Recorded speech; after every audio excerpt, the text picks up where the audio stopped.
आज मैं भारत के एक ऐसे वीर सपूत की कहानी सुनाने जा रहा हूं, जिसने अपने देशवासियों के लिए हुए नरसंहार के बदले के लिए पूरे 21 साल लगा दिए। लेकिन उस कहानी को समझने से पहले हमें ये समझना होगा कि जलियांवाले बाग में इतने लोग इकट्ठा क्यों हुए।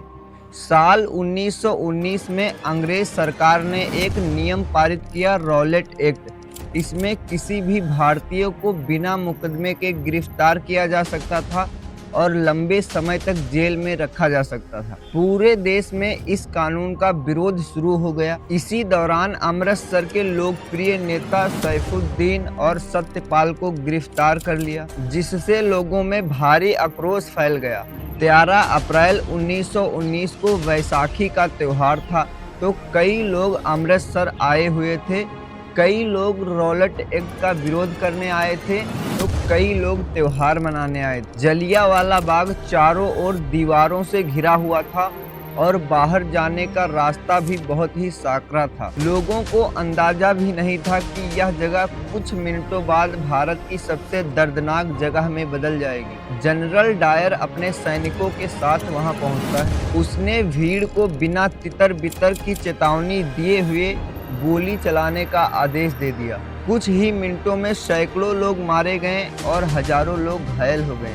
कई लोग जान बचाने के लिए बाग के कुएं में कूद गए। यही वह घटना थी कि एक युवा उधम सिंह के दिल में ऐसा घाव दिया, जिसे भरने में नहीं बल्कि उसका जवाब देने में पूरे 21 साल लग गए। उधम सिंह का जन्म 26 दिसंबर 1899 को पंजाब के सुनाम में हुआ। बचपन में ही उनके माता पिता का निधन हो गया।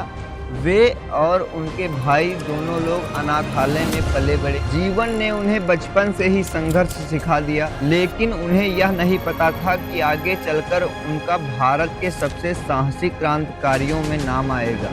कहा जाता है कि यह घटना उधम सिंह को अंदर से झकझोर दिया। उन्होंने संकल्प लिया कि इस घटना के जिम्मेदार लोगों को उनके अपराध की सजा जरूर मिलेगी, लेकिन वे जल्दबाजी नहीं करना चाहते थे। उन्होंने वर्षों तक धैर्य रखा। उन्होंने कई तरह के काम बदले और उन्होंने अपनी कई बार पहचान छुपाई और अंग्रेजों की गतिविधियों पर नजर रखी। उनका लक्ष्य सिर्फ एक था कि जलियांवाले बाग के हत्याकांड का बदला लेना। आखिर उन्हें पता चला कि पंजाब के तत्कालीन lieutenant governor Michael O'Dwyer London के सार्वजनिक कार्यक्रमों में हिस्सा लेते हैं। लंदन के कैक्सटन हॉल में एक सभा चल रही थी। माइकल ओडायर मंच पर मौजूद था। सभा समाप्त होने का इंतजार करने के बाद उधम सिंह ने अपने पिस्तौल निकाली और माइकल ओडायर पर गोली चला दी। ओडायर की वहीं मृत्यु हो गई। ध्यान देने वाली बात है कि उधम सिंह ने माइकल ओडायर को अपना निशाना बनाया था। अक्सर लोग गलती से कहते हैं उन्होंने जनरल डायर को मारा था, जबकि जनरल डायर की मृत्यु 1927 में बीमारी के कारण हुई थी। घटना के बाद उधम सिंह भागे नहीं, उन्हें गिरफ्तार कर लिया गया। अदालत के फैसलों पर उन्हें कोई पछतावा नहीं था।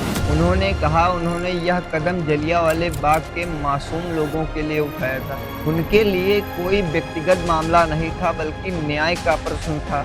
31 जुलाई 1940 को लंदन की एक जेल में उधम सिंह को फांसी दे दी गई। वे हंसते हंसते फांसी के फंदे पर चढ़ गए। उनका शरीर वर्षों बाद भारत लाया गया और पूरे सम्मान के साथ उनका अंतिम संस्कार किया गया। उधम सिंह की कहानी केवल बदले की कहानी नहीं है, यह साहस और धैर्य और देश के लिए समर्पण की कहानी है। उन्होंने 21 साल तक अपने संकल्प को जीवित रखा। आज हम जिस आज़ाद भारत में सांस ले रहे हैं, वो ऐसे ही अनगिनत वीरों के बलिदान का परिणाम है।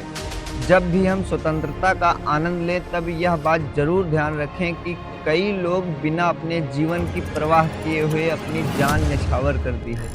अगर आपको लगता है वाकई शहीद उधम सिंह ने अच्छा काम किया है, तो हमारे वीडियो को लाइक करिए और ऐसी ही वीडियो पाने के लिए हमारे चैनल को सब्सक्राइब करिए।